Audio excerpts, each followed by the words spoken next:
Hi students, welcome to the chemistry sessions. So what I have brought for you today is a set of 10 questions CBSE pattern exercise for the structure of the atom. Okay, so you need to revise all the concepts, which all discoveries were made and at what time they were made. So basically you have to go on with a proper sequence and then the discovery of an atom and finally its structure and finally all the findings related to the atom. So that is how we have to proceed in this particular chapter. And I am assuming that each one of you have revised all the concepts. So let us try the question number 1. Now as the instruction says, question number 1 to 2 will be 1 mark question, fine? Okay, so which subatomic particle is not present in an ordinary hydrogen atom? You have to find it out. Okay, so basically what a subatomic particle is not present in the hydrogen atom? Let us take up the hydrogen atom only.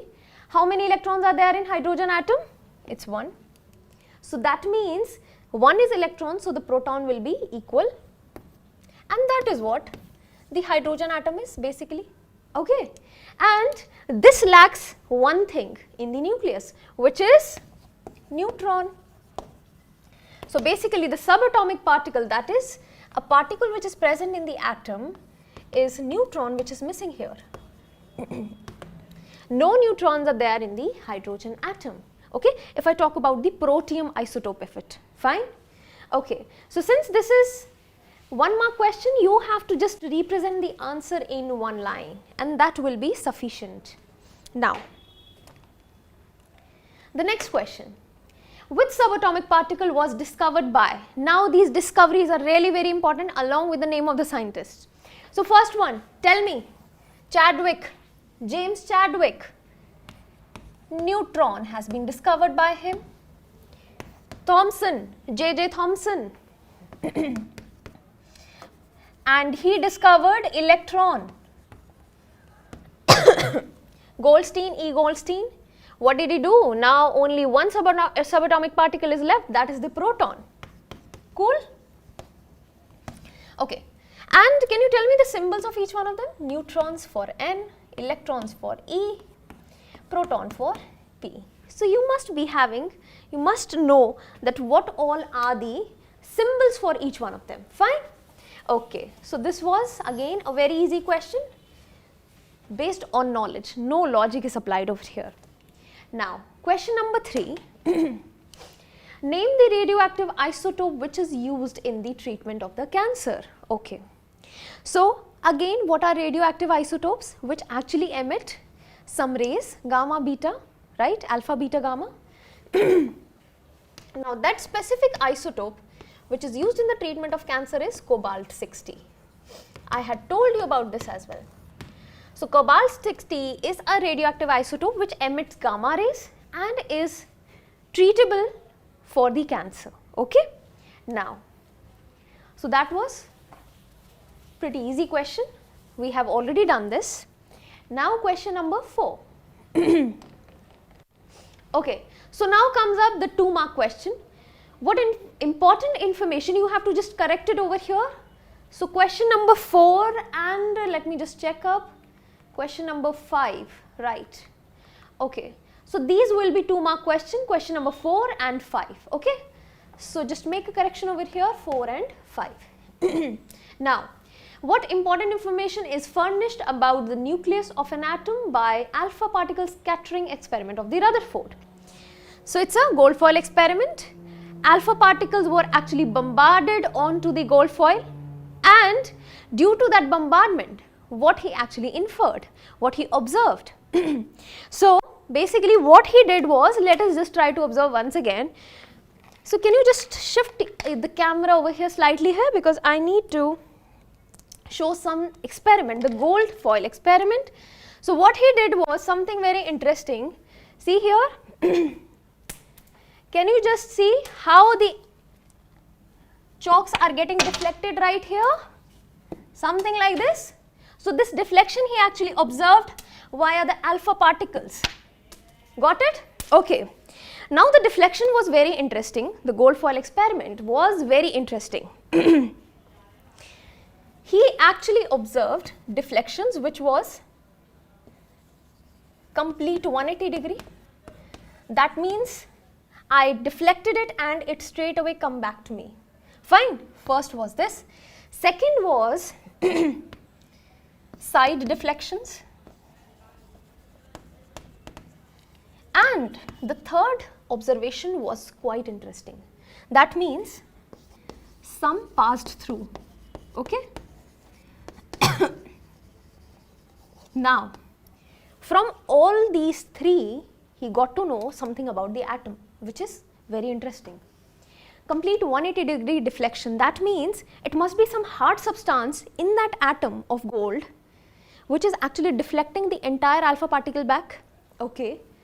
So here he observed a nucleus which is of very hard mass. Also, these 180 degree complete deflections were very less.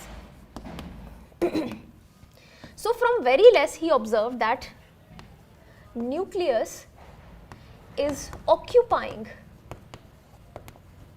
little space as compared to the entire atom. Fine. Side deflections. Side deflection, it again gave an idea that there is some hard substance, and also since the alpha particles are positively charged as well as the nucleus is also positively charged. So he inferred that the nucleus must have been having some particles which are actually positively charged, which are repelling the alpha particles back. Okay. So from here he got positive nucleus. Some passed through the foil. That means he just got to know that, and what is this sum, this value? It is very large. So as compared to the 180 degree deflections, the very large ones were passing through. That means the rest of the space, maximum space is empty. Maximum space in atom is empty, right? So that is all the observations are. You need to form an entire answer of it, because since it holds 2 marks, so you just have to write 2 to 3 lines for each and every observation, and that will do. Fine? Okay. So that was question number 4. Now let's come up to question number 5. Fine. Okay, let me just rub this. Yeah. Fill in the following blanks in respect of an atom of an element. So this is going to be interesting. An atom, let's say X, having protons. How many protons? 11. How many number of neutrons? 12. So this is the mass number we have, and here we represent the atomic number. Okay, you should know this.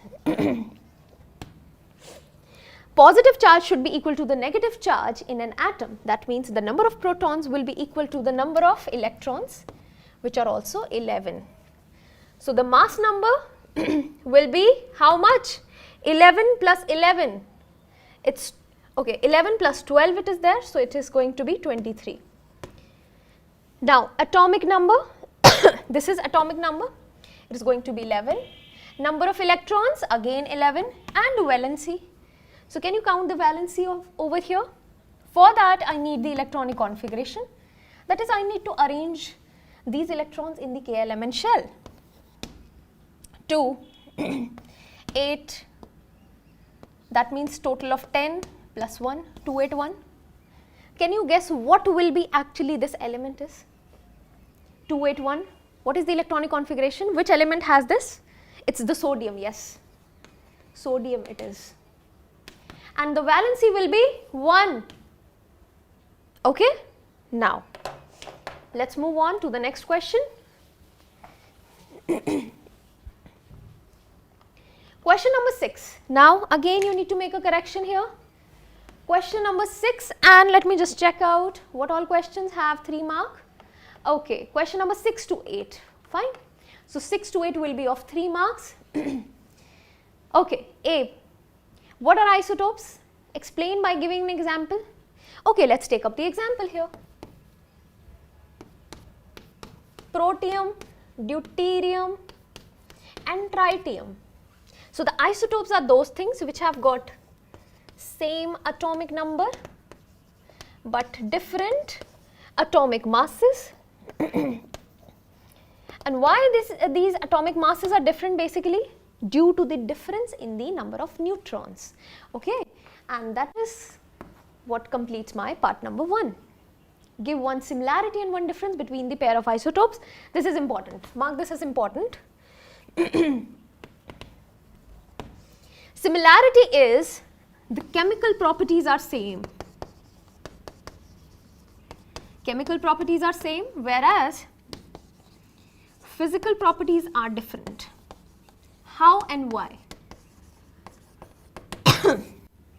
Chemical properties, whenever a chemical reaction is happening, only and only the electrons are involved.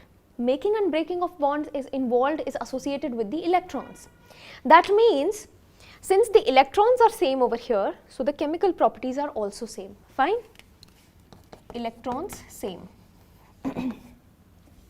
But the physical properties are different. Now physical property, just like melting point, boiling point, whichever substance. See here, I have got one element which is of lighter weight, and I have got one element which is of heavier weight. So this is heavy, okay. Let's say this is heavy quite and this is light. So which will be having more boiling point? The heavier one. I will have to need a lot of energy over here to boil the substance off as compared to the lighter one. That means physical properties will be different because here the masses are entirely different, because masses are different. Got it? So this was an important part which you need to remember. Done. C part, an element. So over here I will not be performing any kind of calculation, but just giving you an idea and hint. An element Z contains two naturally occurring isotopes, this and this. If the average atomic mass of this element be 35.5 units, calculate the percentage of the two isotopes. Okay. So what they are actually trying to say over here is, these are the isotopes given, and you know why the average atomic mass occurs? The average atomic mass occurs because of the different masses of the different isotopes present, and the different isotopes are present in different abundances. That means different percentages. Fine. So the different percentage, I need to actually calculate the percentage of the two isotopes in my sample. So I let one percentage be X%, another be 100 minus X. Okay. Now what do you need to do? Just put in the values.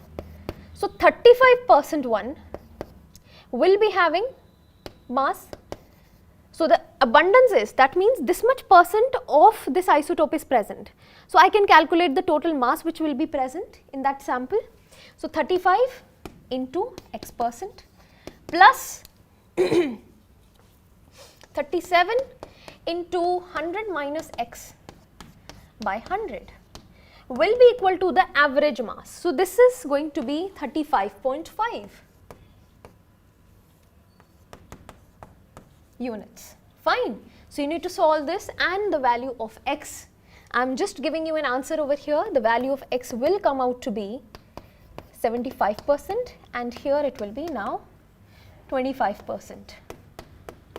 Got it? So that is how you need to find out this particular question, an important one and an interesting one. Okay. So now let's move on to the next question we have. Although this question was pretty long, it must have been included in the 5-mark category as well, but you never know, it can come up in your 3-mark as well. Sometimes the teacher also give in 3-mark just in order to waste a lot of time of yours. Okay, so you need to be very quick with the calculations.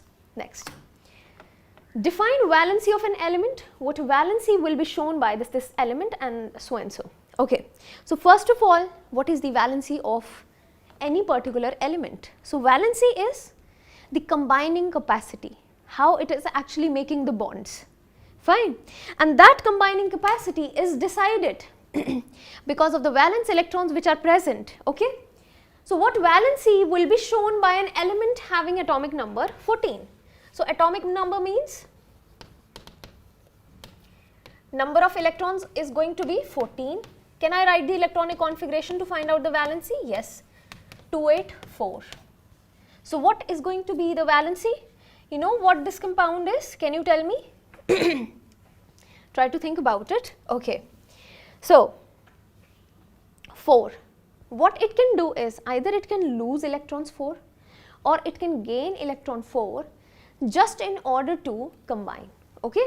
And the third option is it can actually share the electrons as well, just as in the form of carbon. No, it is not carbon over here, but it's kind of similar to that. Okay.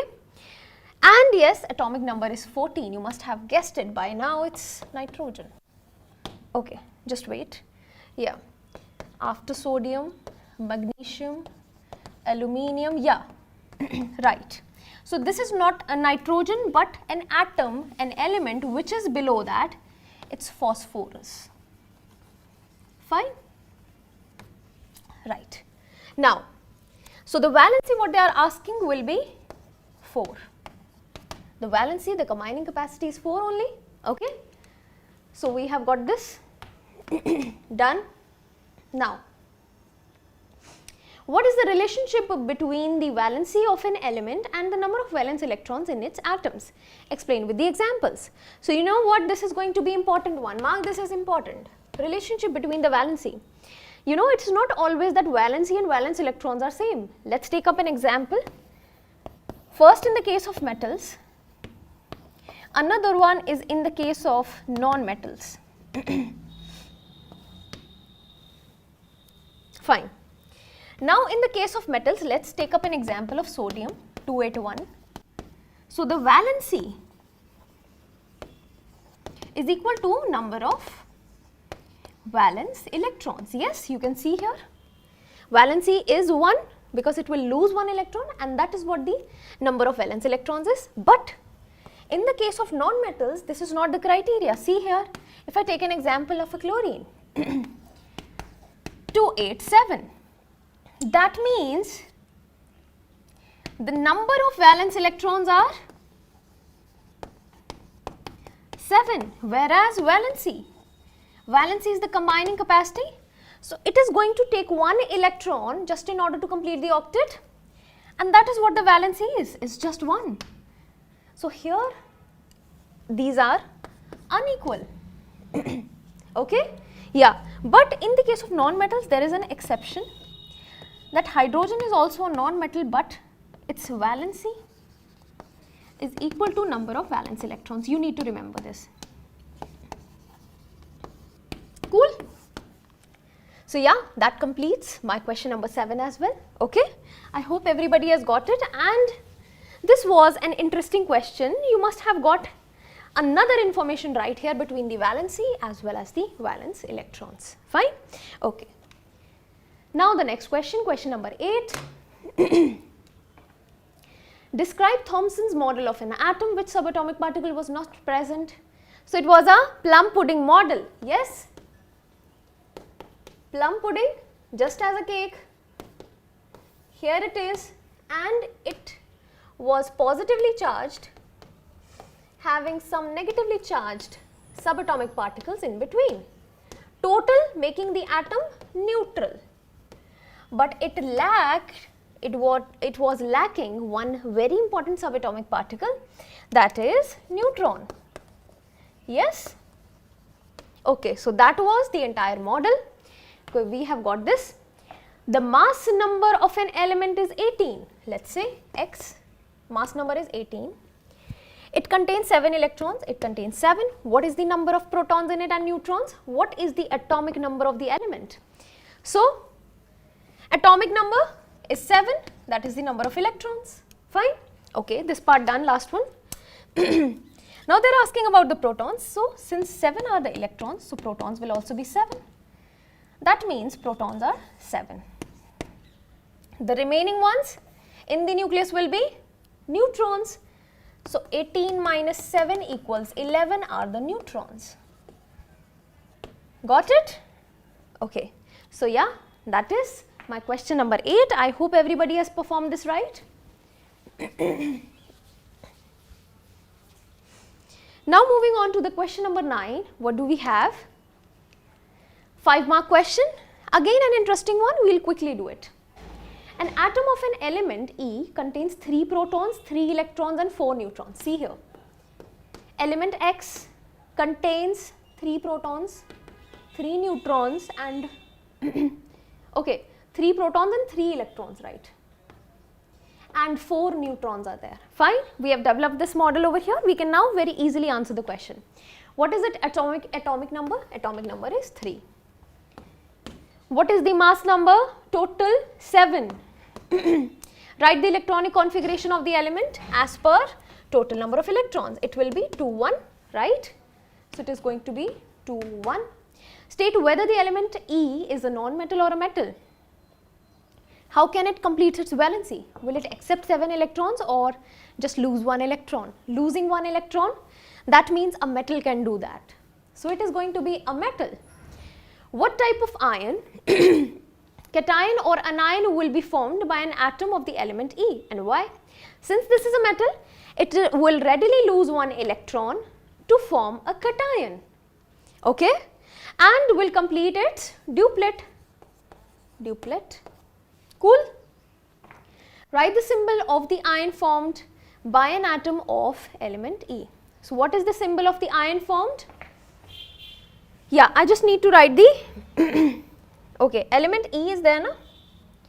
So E, write the symbol of ion formed, +1. Fine, this is the symbol. What could be the element? X. Okay, so basically not X, but here they are asking about E only. So what we have assumed X right here. Fine. So basically this E element will be lithium, Li, having 3 electrons and having an electronic configuration 2, 1. Okay, got it? Fine. So that was question number 9, a 5-mark question, and it was pretty easy. You can very easily and quickly perform this question and will get full marks. Fine. Okay. Now the last question. The atomic species A and B have different number of protons but the same number of nucleons. First of all, what is this term nucleon right here? You know what nucleons is? Nucleons is neutron plus proton is nucleon, okay? Altogether the nucleus. And another name for nucleon, protium. So, not protium but positron. Another name is positron. Fine. It can also be called as positron, having protons and neutrons in it. Okay. Now you have come across this new term and you have learned about it. The atomic species A and B have different number of protons but same number of nucleons. Okay. So what they say is, this is X and this is Y. Fine. And okay, not X and Y, they have already given the variables A and B.